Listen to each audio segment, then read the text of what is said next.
Welcome to 360 Tamil. இன்னைக்கு இந்த வீடியோல நம்ம எந்த படத்தோட எக்ஸ்பிளனேஷன் பத்தி பார்க்க போறோம்னா, மலையாள சினிமால இந்த வருஷம் வெளியான த கேஸ் டைரி அப்படின்ற படத்தை பத்தி தான் பார்க்க போறோம். இது ஒரு பக்காவான இன்வெஸ்டிகேஷன் த்ரில்லர் படம்னு சொல்லலாம். ஸ்டார்டிங்ல இருந்து எண்டிங் வரைக்கும் விறுவிறுப்பா கொண்டு போயிருப்பாங்க.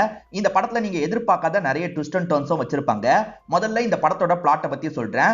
நம்ம ஹீரோவை பொறுத்த வரைக்கும் ஒரு இன்ஸ்பெக்டரா இருப்பாரு. அவருக்கு ஒரு ட்வின் பிரதர் இருந்திருப்பாரு. அந்த ட்வின் பிரதரை 6 வருஷத்துக்கு முன்னாடி யாரோ திட்டம் போட்டு சாவடிச்சிருக்காங்க. யாரு சாவடிச்சாங்க அப்படின்றது இவருக்கு தெரியல. இவரும் விசாரிக்க ஆரம்பிக்கிறாரு. அது ஏன் 6 வருஷம் கழிச்சு விசாரிக்கிறாருன்ற மாதிரி ஒரு கேள்வி இருக்கு பாத்தீங்களா? அந்த கேள்விக்கான பதிலை இந்த எக்ஸ்பிளனேஷனை பார்த்து நீங்க தெரிஞ்சுக்கோங்க. நிறைய ட்விஸ்ட் அண்ட் டர்ன்ஸ்லாம் இந்த கதையில வச்சிருப்பாங்க. உங்க எல்லாருக்குமே பிடிக்கும்னு நம்புறேன். எக்ஸ்பிளனேஷனுக்குள்ள போறதுக்கு முன்னாடி இந்த வீடியோக்கு ஒரு லைக் போடுங்க. இந்த எக்ஸ்பிளனேஷன் பிடிச்சிருந்ததுன்னா ஐப்னு ஒரு ஆப்ஷன் இருக்கும், அதை பண்ணுங்க. அது காமிச்சதுன்னா பண்ணுங்க, இல்லனா விட்டுருங்க. சரி, மேற்கொண்டு பேசி டைம் வேஸ்ட் பண்ணாம நம்ம நேரடியா எக்ஸ்பிளனேஷனுக்குள்ள போயிடலாம். படத்தோட ஸ்டார்டிங் சீனே நைட்டு நேரம் ஒரு ராபரி கும்பல் இருக்கு பாத்தீங்களா? ஒரு வீட்டுக்குள்ள நுழைஞ்சு திருடுறதுக்காக போறாங்க. அப்படி திருடுறதுக்காக ட்ரை பண்ணும்போது வீட்டுல இருக்க எல்லாரையும் சாவடிச்சிடுறாங்க போல.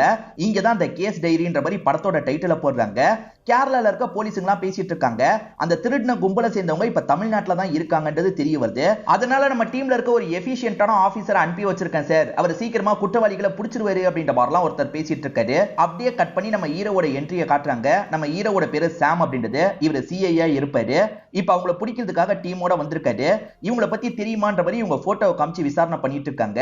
அப்ப அந்த டீமை சேர்ந்த ஒருத்தனே இந்த விஷயத்தை கவனிச்சிடறான். நம்மள தேடி தான் போலீஸுங்க வந்திருக்காங்க அப்படின்றதை இவன் கண்டுபிடிச்சிடறான். அதே சமயம் தேடிட்டு இருக்க ஒரு போலீஸுமே இவனை கவனிக்கிறாரு. இப்ப டீமுக்கு தகவலை கொடுத்துட்டு இருக்காரு. அவங்க என்ன பண்றாங்கன்னா, இந்த போலீஸ அடிச்சு போட்டுட்டு இங்க இருந்து வேகமா கிளம்பணும் அப்படின்ற மாதிரி வண்டியில ஏறி கிளம்பிட்டு இருக்காங்க. இப்படி வண்டியில போயிட்டு இருக்கும்போது திடீர்னு யாரோ அட்டாக் பண்றாங்க. நம்ம ஹீரோ தான் எதிர என்ட்ரியை கொடுக்குறாரு. இப்ப வண்டியில இருந்து இறங்கி வந்து ஹீரோ கூட சண்டை போட்டுட்டு இருக்காங்க. ஹீரோவும் அவங்க கூட சண்டை போட்டுட்டு இருக்காரு. ஹீரோ பயங்கரமா சண்டை போடுறதுனால அவங்க ஓட ஆரம்பிக்கிறாங்க. எப்படியாவது பிடிக்கணும்ன்ற மாதிரி துரத்திட்டு வந்து இவருமே பிடிச்சிடுறாரு. ஹீரோ இந்த மாதிரி சண்டை போட்டுட்டு இருக்கிறத ஒரு லேடி கவனிக்கிறாங்க. வயசான லேடி தான் கவனிக்கிறாங்க. ஹீரோ எங்கேயோ பார்த்த மாதிரியே உங்களுக்கு தோணுது போல. இப்ப வேகமா ஹீரோக்கு பக்கத்துல எல்லாம் வந்துட்டு இருக்காங்க. ஒரு ஸ்டேஜ்ல ஹீரோ இருக்கார்ல, பிடிச்சிடுறாரு. தமிழ்நாட்டு போலீஸும் ஹெல்ப் பண்ணிருப்பாங்க. அவங்களுக்கு ஒரு நன்றியை சொல்லிடுறாரு.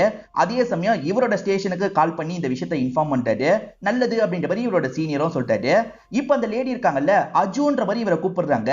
இவர் பேரு சாமா இருக்கும், ஆனா அஜுன்ற மாதிரி இந்த லேடி கூப்பிடுறாங்க. என்ன வேற பேர்ல கூப்பிடுறாங்க அப்படின்ற மாதிரி இவரும் வித்தியாசமா பாக்குறாரு.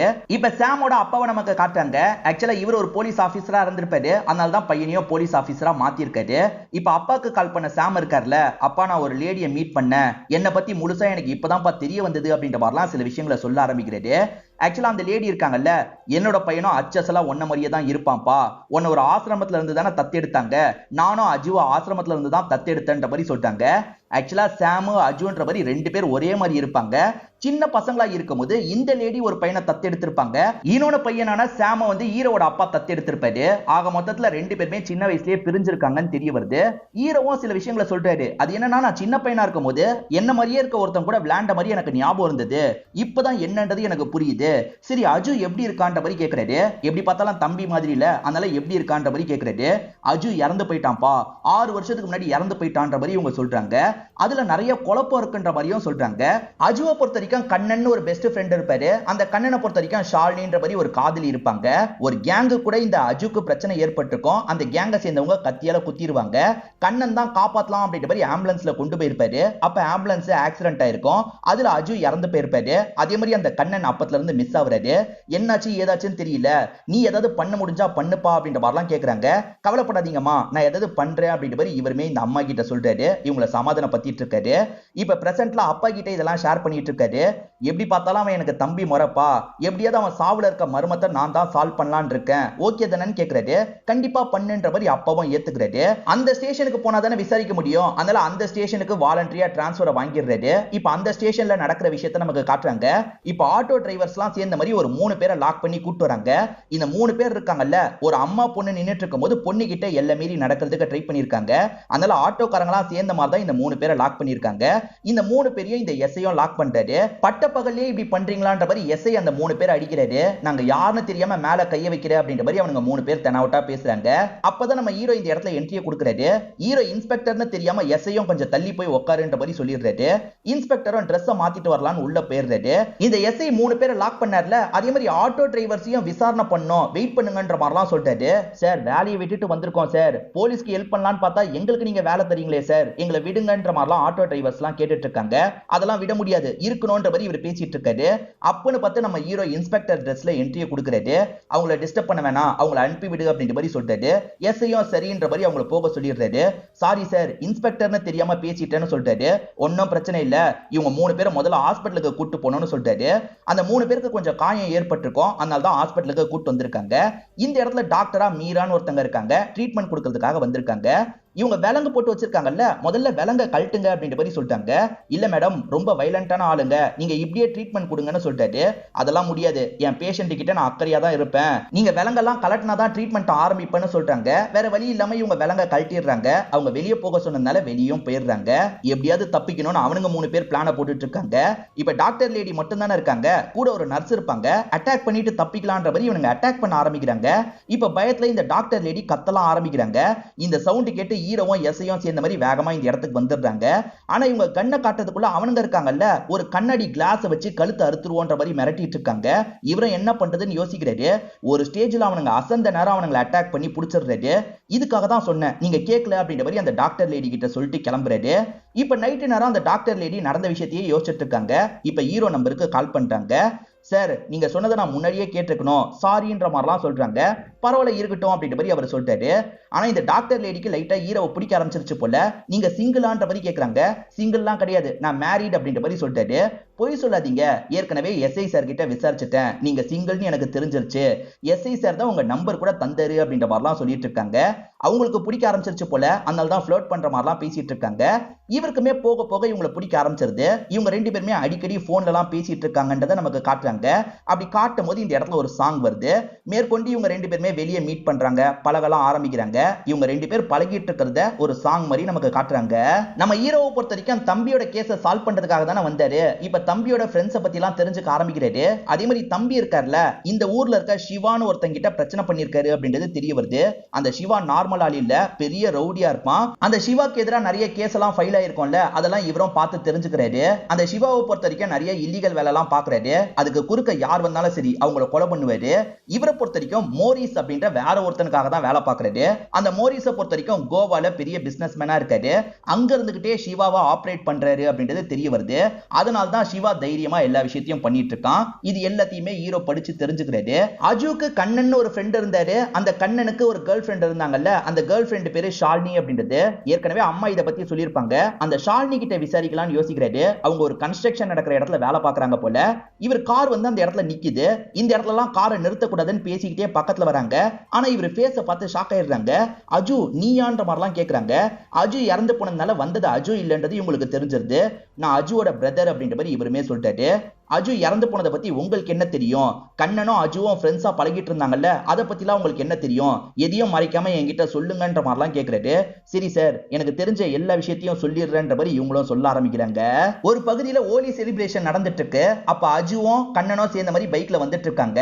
அவங்க மேல கலர் பொடியெல்லாம் போட்டோன்னே இவங்களுமே ஜாலியா பதிலுக்கு கலர் பொடியெல்லாம் போட்டு அந்த இடத்துல ஃபன் பண்ணிட்டு இருக்காங்க. இந்த இடத்துல ஒரு சாங் மாதிரி நமக்கு காட்டுறாங்க. அதே பகுதியில இந்த ஷாலினி டான்ஸ் பண்ணிட்டு இருக்காங்க. அப்ப ரோஷன் அப்படின்ற ஒரு நபர் வரான். ஷாலினி மேல ஒரு கண்ணு வச்சிடறான் போல. இப்ப ஜாலியா கலரை பூசுற மாதிரி அவங்க கிட்ட எல்லை மீறி நடக்கிறான். இதனால கோவப்பட்ட ஷாலினி இருக்காங்கல்ல, பலார்னு அவன் கண்ணத்திலேயே அரைஞ்சிட்டு இங்க இருந்து வண்டி எடுத்துட்டு கிளம்புறாங்க. என்னைய அடிச்சிட்டியா நீ அப்படின்ற மாதிரி அவனுமே ஃபாலோ பண்றான். ஒரு இடத்துல அவங்கள லாக் பண்ணி பிரச்சனை பண்றான். இப்ப கை வைக்கிறேன், என்ன பண்ற பாக்கலான்ற மாதிரி தப்பா கை வைக்கிறதுக்காக வந்துட்டு இருக்கான். இந்த விஷயத்த அங்க இருந்த கண்ணன் கவனிச்சிருப்பாரு. அஜு கூட இந்த இடத்துக்கு வந்துடுறாரு. இப்ப அஜுவும் கண்ணனும் சேர்ந்த மாதிரி இந்த ரோஷன் அடிக்கிறாங்க. யாருன்னு தெரியாம என் மேல கைய வைக்கிறீங்கன்ற மாதிரி ரோஷன் சொல்றான். அதை பத்தி தான் இவங்க கவலைப்பட மாட்டாங்க. இவனை போட்டு சம்மடி அடிச்சிட்டு இருக்காங்க. அவன் அடி வாங்கும் போது தான் ஒரு விஷயம் தெரிய வருது, அவன் சிவாவோட ஆளா இருப்பான். அதை பத்திலாம் இவங்க 2 பேரும் கவலைப்படாம போட்டு பயங்கரமா அடிச்சு இங்க இருந்து அவனை ஓடவே வச்சிடுறாங்க. இது எல்லாத்தையும் பாக்குற ஷாலினி இருக்காங்கல்ல, லைட்டா கண்ணன் மேல இம்ப்ரெஸ்லாம் ஆயிடுவாங்க. இந்த கண்ணனும் அஜுவும் சேர்ந்த மாதிரி ஃப்ரெண்ட்ஸ் கூட சேர்ந்து ஒரு ஹோட்டல் தான் ரன் பண்ணிட்டு இருக்காங்க. அந்த ஹோட்டலுக்கு எதர்ச்சியா இவங்க வராங்க. அந்த ஹோட்டல்ல வச்சும் பேசிக்க ஆரம்பிக்கிறாங்க. அன்னைக்கு ஹெல்ப் பண்ணதுக்காக நன்றிலாம் சொல்லிட்டு இருக்காங்க. இப்ப கண்ணன் இருக்காருல, அவங்க பஸ்ல போறதுனால நம்மளும் கூட போலாம்னு நினைக்கிறாரு. இவர் பைக்ல சுத்தமா பெட்ரோல் இருக்காது. பெட்ரோல் வாங்கணும்ன்ற மாதிரி தான் அவங்க கூட பஸ்ல டிராவல் பண்ணிட்டு இருக்காரு. அப்போன்னு பார்த்தா அந்த பஸ்ல ரோஷன் ஏறுறான். அதாவது ஏற்கனவே அடி வாங்கினவன் ஏறுறான். இவன் தனியா இருக்கிறதுனால இவன் அடிக்கலான்றதுக்காக தான் ரோஷன் இந்த இடத்துல இடத்துல வந்திருக்கான். இப்ப ரெண்டு பேருமே சண்டை போட்டுட்டு இருக்காங்க. ஒரு ஸ்டேஜ்ல கண்ணன் அடி வாங்கிட்டு இருக்காரு. இந்த தகவல் எப்படியோ அஜுக்கு தெரிய வந்திருது போல. கரெக்டா அஜு இந்த இடத்துக்கு வந்துடுறாரு. அவனுங்க கூட சண்டை போட்டுட்டு இருக்காரு. ஒரு ஸ்டேஜ்ல போலீஸ் இந்த இடத்துக்கு வந்துடுறாங்க. இப்ப ரெண்டு குரூப்பையும் லாக் பண்ணி ஸ்டேஷனுக்கு கூட்டு வந்துடுறாங்க. இப்ப எஸ்ஐயும் என்னாச்சு ஏதாச்சுன்ற மாதிரிலாம் விசாரிக்கிறாரு. இந்த பொண்ணுமே நடந்த விஷயத்த சொல்றாங்க. அதாவது ஷாலினி நடந்த விஷயத்த சொல்றாங்க. அப்ப இந்த இன்ஸ்பெக்டர் இருக்கார்ல, ஷாலினிக்கு பிரச்சனைனா நீ எதுக்குப்பா துடிக்கிற, உங்க ரெண்டு பேருக்குள்ள என்ன பழக்கம்ன்ற மாதிரி கேட்கிறாரு. சார் அவளை நான் லவ் பண்றேன் அப்படின்ற மாதிரி இவர் வெளிப்படுத்துறாரு. என்னம்மா லவ் பண்றீங்களான்ற மாதிரி இன்ஸ்பெக்டர் கேட்கிறாரு. இவங்களுமே ஆமான்னு சொல்றாங்க. அப்ப ரோஷனுக்கு ஏதாவது தண்டனை தரணும்னு யோசிக்கிறாரு. இல்ல சார் நான் கேஸ் எல்லாம் ஃபைல் பண்ண விரும்பல, இதுக்கப்புறம் பிரச்சனை பண்ணாம இருந்தாலே போதும்ன்ற மாதிரி சொல்றாங்க. இதுக்கப்புறம் பிரச்சனை எல்லாம் பண்ணக்கூடாது அப்படின்ற மாதிரி ரோஷன் அவர் அனுப்பி வச்சிடுறாரு. அதே மாதிரி எல்லாரும் முன்னாடியும் அவர் லவ்வர்னு சொன்னார்ல, அது இவங்களுக்கு பிடிச்சிருக்கும். இவங்களுமே வெக்கப்பட்டுக்கிட்டே இங்க இருந்து கிளம்ப ஆரம்பிக்கிறாங்க. இப்படிதான் நாங்க ரெண்டு பேருமே கொஞ்சம் கொஞ்சமா க்ளோஸ் ஆனோம். நான் அஜு கிட்ட பெருசா பேச மாட்டேன், அப்பப்பதான் பேசுவேன்ற மாதிரி இவங்க சொல்றாங்க. இப்ப மேற்கொண்டு நடந்த விஷயத்த நமக்கு காட்டுறாங்க. இவங்க ரெண்டு பேரும் அடிக்கடி வெளியே வச்சுலாம் மீட் பண்றாங்கல்ல. உன் ஃபேமிலியை பத்தி சொல்லு அப்படின்ற மாதிரி ஷாலினி கேக்குறாங்க. இவருமே இவரோட ஃபேமிலியை பத்தி சொல்றாரு. இவரை பொறுத்த வரைக்கும் பிராமின் ஃபேமிலியை சேர்ந்தவரா இருப்பாரு. ஒரு அக்ரகாரத்தை சேர்ந்தவர் அப்படின்றது தெரிய வருது. இவரை பொறுத்த வரைக்கும் அம்மா தங்கச்சி மட்டும்தான் இருப்பாங்க. தங்கச்சி மேல ரொம்ப பாசம் வச்சிருக்காரு. தங்கச்சிக்கு கல்யாண வயசு வந்துருச்சுல, இவங்களுமே ஒரு மாப்பிளைய பார்த்து கல்யாணம் பண்ணி வைக்கலாம்னு நினைக்கிறாங்க. ஆனா தங்கச்சி ஏற்கனவே ஒரு பையனை லவ் பண்றாங்க போல.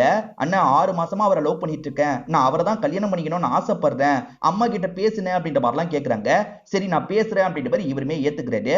இப்ப அம்மா கிட்ட இந்த விஷயத்த சொல்றாரு. அம்மா முதல்ல ஏத்துக்க மாட்டேன்னு சொல்றாங்க. அம்மா எல்லாத்தையும் விட அவ சந்தோஷம் தான் நமக்கு முக்கியம், ஏத்துக்கோமா அப்படின்ற மாதிரி இவரு சமாதானம் சொல்றாரு. ஒரு ஸ்டேஜ்ல அம்மாவும் ஏத்துக்கிட்டு உன்னோட விருப்பம்ன்ற மாதிரி சொல்றாங்க. இதெல்லாம் தள்ளி இருந்து தங்கச்சி கவனிச்சு சந்தோஷப்படுறாங்க. இவரை தான் நான் லவ் பண்றேன்ற மாதிரி லவ் பண்றவரோட போட்டோவை காட்டுறாங்க. அந்த போட்டோவை நமக்கு காட்ட மாட்டாங்க. இது வரைக்கும் தான் இவர் ஷாலினி கிட்ட சொல்லிட்டு இருந்திருப்பாரு. அதுக்குள்ள ஃப்ரெண்ட்ஸ் கூப்பிடுறதுக்காக வந்துடுறாங்க.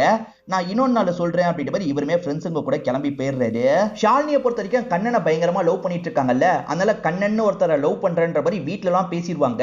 இத பத்தி கண்ணன் கிட்டயும் சொல்றாங்க. நான் வீட்டுல கேட்டு பர்மிஷன் வாங்கிட்டேன், என் வீட்டுக்கு வா நம்ம கல்யாணம் பண்ணிக்கலாம் அப்படின்ற மாதிரி சொல்லிட்டாங்க.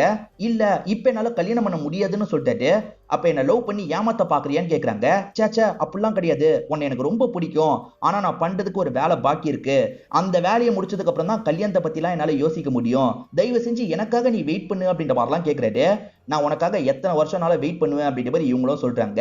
ஆனா என்ன வேலை அப்படின்றத இவங்க கிட்ட சொல்லியிருக்க மாட்டாரு. இவ்வளவுதான் எனக்கு தெரியும், இப்ப 6 வருஷமா அவன் எங்க இருக்கான்னு கூட எனக்கு தெரியல அப்படின்ற மாதிரிலாம் சொல்லிட்டு இருக்காங்க. அஜு இறந்து போனதுக்கு அப்புறம் எங்க போனாருன்னு தெரியலன்ற மாதிரி சொல்றாங்க. நீ சொன்னதை நான் முழுசா நம்பல, என் சைட்ல நான் கிராஸ் செக் பண்ணுவேன், நீ சொன்னது பொய்ன்னு தெரிஞ்சது என்ன பண்ணுவனே தெரியாதுன்ற மாதிரி ஹீரோவும் வார்னிங்க கொடுத்துட்டு இங்க இருந்து கிளம்புறாரு. அந்த கண்ணனை பொறுத்த வரைக்கும் அக்ரகாரத்தை சேர்ந்தவர்னு சொன்ன பாத்தீங்களா, இவர் அந்த பகுதியில வந்து விசாரிக்கிறாரு. அப்படி விசாரிக்கிற ஹீரோ என்ன தகவலை சேகரிக்கிறாரு அப்படின்றத நமக்கு காட்ட மாட்டாங்க. ஏன்னா ஆடியோ இல்லாம தான் இந்த சீன் எல்லாம் நமக்கு காட்டுவாங்க. இப்ப பாபுன்ற ஒரு நபர் மீனெல்லாம் பேரம் பேசி வித்துட்டு இருக்காரு. அப்ப பாபுவை பாக்குறதுக்காக இவர் வராரு. பாபுவுமே அஜுவான்ற மாதிரி ஷாக் ஆயிட்டு இருக்காரு. நான் அஜு இல்ல, அஜுவோட பிரதர் அப்படின்ற மாதிரி இவர் சொல்றாரு. இந்த பாபு யார் தெரியுமா, அவங்க ஒரு ஹோட்டல் ரன் பண்ணாங்கல்ல, அந்த ஹோட்டல்ல வேலை பார்த்தவரா இருப்பாரு. உனக்கு என்ன தெரியும், உனக்கு தெரிஞ்ச எல்லாத்தையும் சொல்லுன்னு கேக்குறாங்க. இவருமே சொல்றேன்ற மாதிரி சொல்ல ஆரம்பிக்கிறாரு.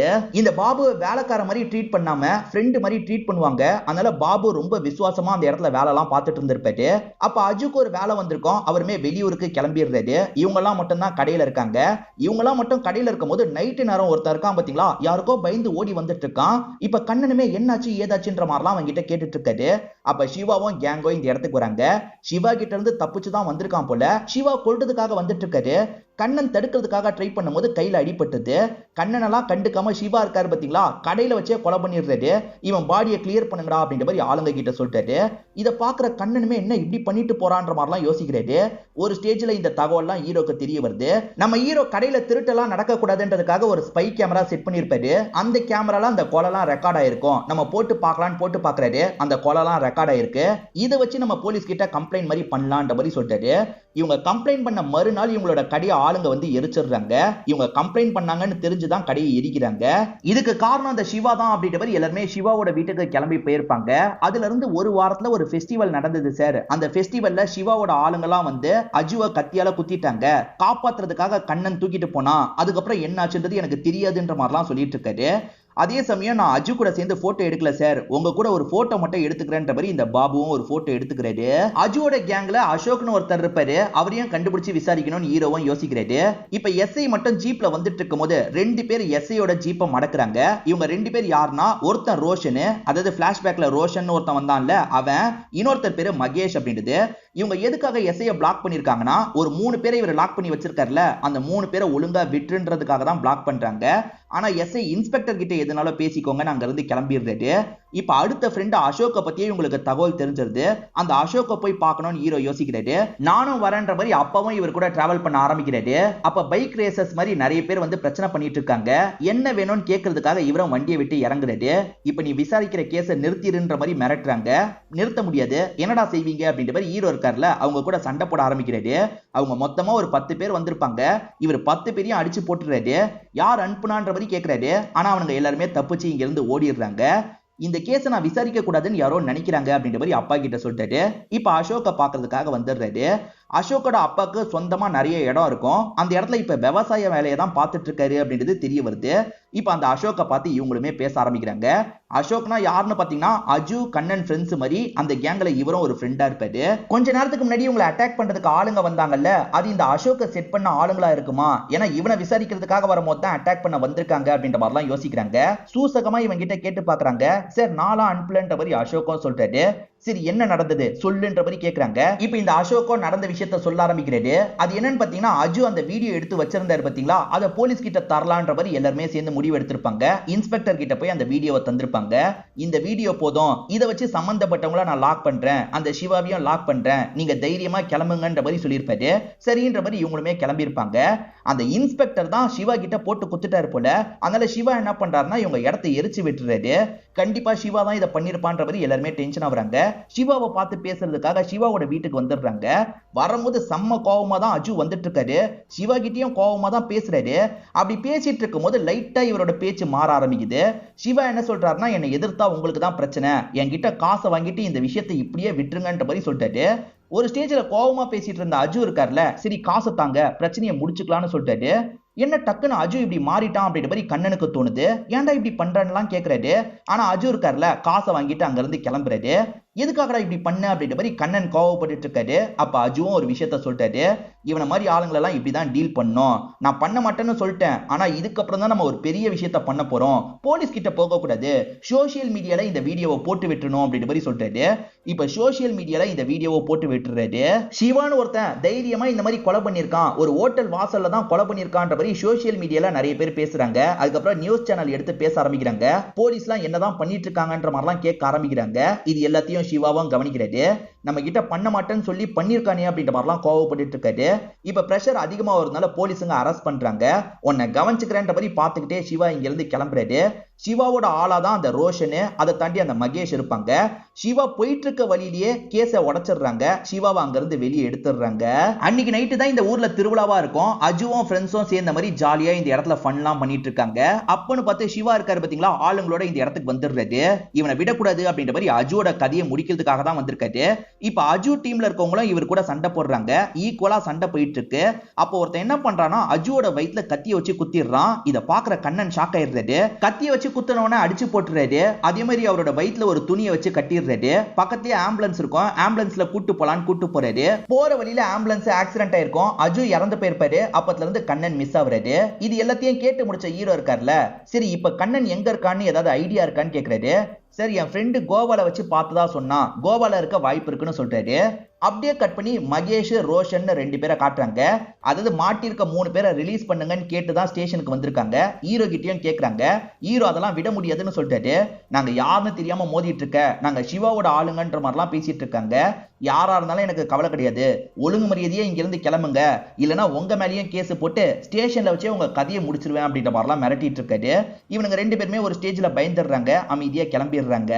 நம்ம ஹீரோவை பொறுத்த வரைக்கும் மீரான்னு ஒரு டாக்டரை லவ் பண்ணாரு பாத்தீங்களா, இப்போ அவங்க கூட சேர்ந்த மாதிரி தான் ஜாகிங்லாம் ஓடி வந்துட்டு இருக்காரு. அப்ப மீராக்கு ஹீரோவோட அப்பா கிட்ட இருந்து கால் வருது. லவ் மேட்டர்லாம் வீட்டுல சொல்லியிருப்பாரு போல. எனக்கு ஓகே தான், எப்ப கல்யாணம் பண்ணிக்க போறீங்கன்ற மாதிரிலாம் அவர் ஜாலியா பேசுறாரு. கொஞ்ச நேரம் அப்பா கிட்ட பேசுறாங்க. அதுக்கப்புறம் ஹீரோக்கு ஒரு வேலை இருக்கு போல, நான் கிளம்புறேன் அப்படின்ற மாதிரி இவங்க கிட்ட சொல்லிட்டு இங்க இருந்து கிளம்புறாரு. இவர் கிளம்பி கொஞ்ச நேரத்துல நிறைய ரவுடிங்க இருக்காங்கல்ல, வேணும்ட்டே மீரா கிட்ட பிரச்சனை பண்றதுக்காக வராங்க. தப்பு தப்பா டச் எல்லாம் பண்ணிட்டு இருக்காங்க. அதாவது அந்த மகேஷ் ரோஷன் தான் அனுப்பி வச்சிருக்காங்க போல. இப்ப மீராவும் பதிலுக்கு இவங்க கூட சண்டை போடுறாங்க. மீராக்கு சண்டை போட தெரியாதுன்னு தானே நினைப்போம். ஆனா பயங்கரமா இந்த இடத்துல சண்டைலாம் போட்டுட்டு இருக்காங்க. அடிக்க வந்து ஒரு 4-5 பேரை இவங்க அடிச்சு போட்டுறாங்க. இத பத்திலாம் ஹீரோக்கு கால் பண்ணி சொல்லிட்டு இருக்காங்க. எது நீ சண்டை போட்டியா? சண்டை போட தெரிஞ்சுச்சுன்னா எதுக்காக அன்னைக்கு சண்டை போடல அப்படின்ற மாதிரி இவர் கேக்குறாரு. அன்னைக்கு கழுத்துல கத்திய வச்சு மிரட்டினாங்க, அதனால தான் சண்டை போட முடியல. மத்தபடி என்னோட அப்பா மார்ஷியல் ஆர்ட்ஸ் எல்லாம் கத்து தந்திருக்காரு, நல்லாவே சண்டை போடுவேன்ற மாதிரிலாம் சொல்றாங்க. அஜுவும் ஃப்ரெண்ட்ஸும் சேர்ந்த மாதிரி அந்த வீடியோவை ஒரு இன்ஸ்பெக்டர் கிட்ட தந்திருப்பாங்க. அந்த இன்ஸ்பெக்டர் தான் சிவா கிட்ட போட்டு கொடுத்திருக்காரு அப்படின்றது ஹீரோக்கு தெரிஞ்சிருது இல்ல. அந்த இன்ஸ்பெக்டரை பத்தி விசாரிச்சுட்டு இருக்காரு. இப்ப அந்த இன்ஸ்பெக்டரை நமக்கு காட்டுறாங்க. இவரை பொறுத்த வரைக்கும் பல்கா தேங்காவெல்லாம் சப்ளை பண்ற மாதிரி ஒரு இடத்தை தான் ரன் பண்ணிட்டு இருக்காரு. இப்ப வேலையெல்லாம் அந்த இடத்துக்கு வந்து இவர் கவனிச்சிட்டு இருக்காரு. ஒரு சரக்கு இன்னும் வரல போல, எப்பதான்டா சரக்கு வரும் அப்படின்ற மாதிரிலாம் டிரைவருக்கு கால் பண்ணி இவர் பேசிட்டு இருக்காரு. அப்படியே கட் பண்ணி நம்ம ஹீரோவை காட்டுறாங்க. அந்த சரக்கு ஒரு லாரியில வந்துட்டு இருக்குல்ல, அந்த லாரியை இவர் பிளாக் பண்றாரு. அந்த லாரியை இவர் ஓட்டிட்டு வந்துட்டு இருக்காரு. அப்படி வரவரு ஏடகுடமா எல்லாத்தையும் இடிச்சுட்டு வந்துட்டு இருக்காரு. நம்ம ஆளு வரல, ஹீரோ தான் வந்திருக்கான் அப்படின்றது இந்த இன்ஸ்பெக்டருக்கு தெரிய ஆரம்பிக்குது. இந்த இன்ஸ்பெக்டரும் தப்பிச்சு ஓடுறதுக்கு பாக்குறாரு. அதுக்குள்ள ஹீரோ இருக்காருல, லாக் பண்ணி பிடிச்சிடுறாரு. நீ தானே அந்த கேஸை விசாரிச்ச, நீ தானே சிவா கிட்ட சொன்ன, ஒழுங்கா சொல்லுன்ற மாதிரிலாம் கேட்டுட்டு இருக்காரு. ஒரு ஸ்டேஜ்ல இவருமே சில விஷயங்களை சொல்ல ஆரம்பிக்கிறாரு. இவரை பொறுத்த வரைக்கும் சிவா கிட்ட நிறைய கமிஷன் மாதிரி காசுலாம் வாங்கியிருப்பாரு. அந்த சமயத்துல சம்பாரிச்ச காசை வச்சுதான் இதெல்லாம் ரன் பண்ணிட்டு இருக்காரு. ஆமா, சிவா கிட்ட அந்த வீடியோவை பத்தி சொன்னது நான் தான் அப்படின்ற மாதிரிலாம் இந்த இடத்துல ஏத்துக்க ஆரம்பிக்கிறாரு.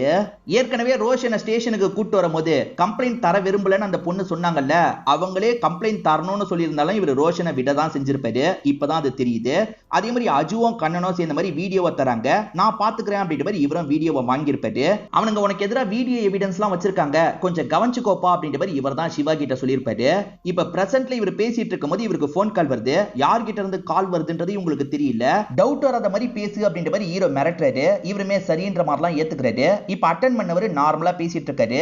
எதிர பேசுறவன் யாருன்னு தெரியல, எப்பனாலும் அந்த இன்ஸ்பெக்டர் உன்னை விசாரிக்கிறதுக்காக வரலாம், என்ன பேசணும்னு தெரியும்ல, அந்த மாதிரி தான் நீ பேசணும் அப்படின்ற மாதிரிலாம் யாரோ சொல்லிட்டு இருக்காங்க.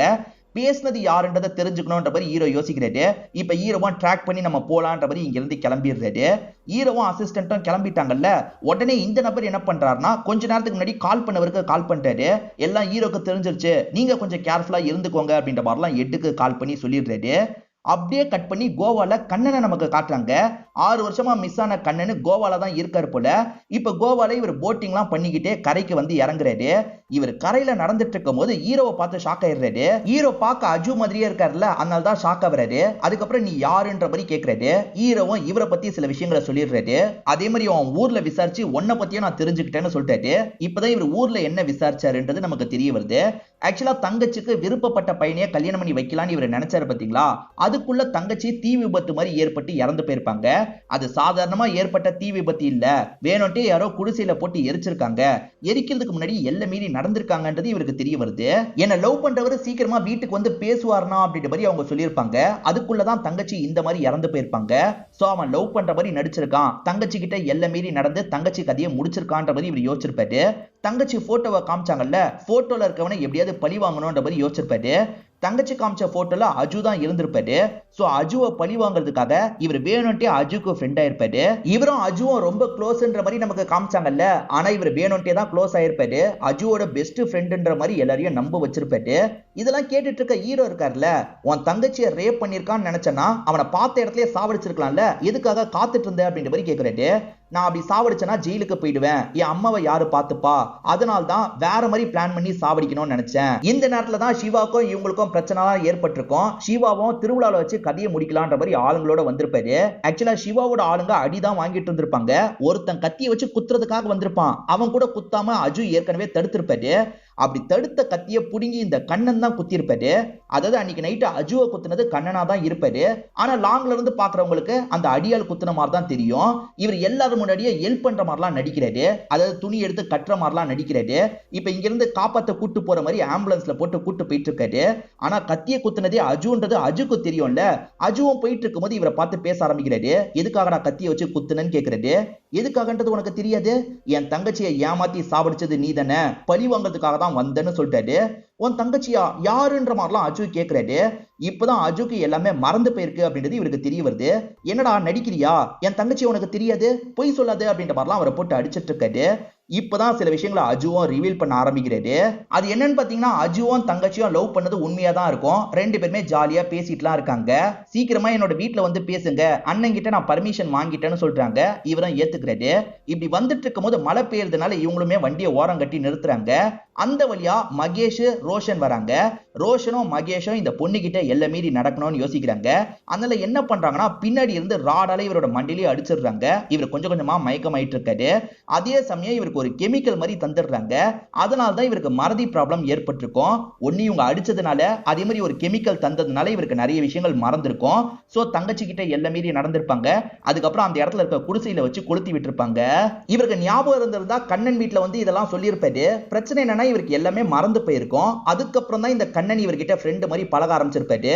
அப்ப ரோஷன் பிரச்சனை பண்ணதுக்காக இவங்க ரெண்டு பேர் சண்டை போட்டாங்கல்ல, ரோஷனை திரும்பி பார்க்கும் போது தான் இவருக்கு கொஞ்சம் கொஞ்சம் நடந்த விஷயம்லாம் ஸ்ட்ரைக் ஆக ஆரம்பிச்சிருக்கும். கம்ப்ளீட்டா ஸ்ட்ரைக் ஆகல, ஓரளவுக்கு ஸ்ட்ரைக் ஆக ஆரம்பிச்சிருக்கும்.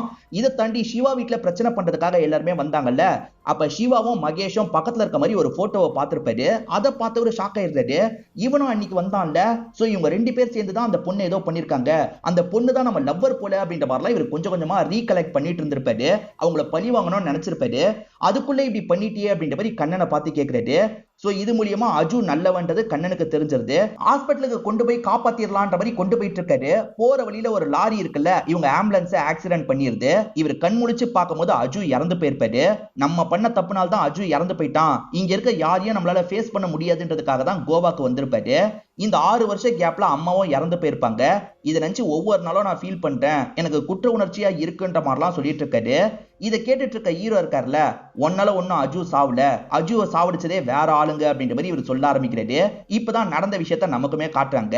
அது என்னன்னு பாத்தீங்கன்னா, சிவாவும் ஆளுங்களும் அன்னைக்கு ஃபாலோ பண்ணிருப்பாங்க. அங்க சண்டை போட்டவங்க இவர் ஆம்புலன்ஸ் எடுத்துட்டு போனோம்னா ஃபாலோ பண்ண ஆரம்பிச்சிருப்பாங்க. இந்த ஆம்புலன்ஸ் எப்படியாவது காலி பண்ணும் அப்படின்ற மாதிரிலாம் யோசிச்சிருப்பாங்க. சோ இவங்க தான் அந்த இடத்துக்கு லாரியை வர வச்சிருப்பாங்க. லாரியை பிளான் பண்ணி தான் இடிக்க வச்சிருப்பாங்க.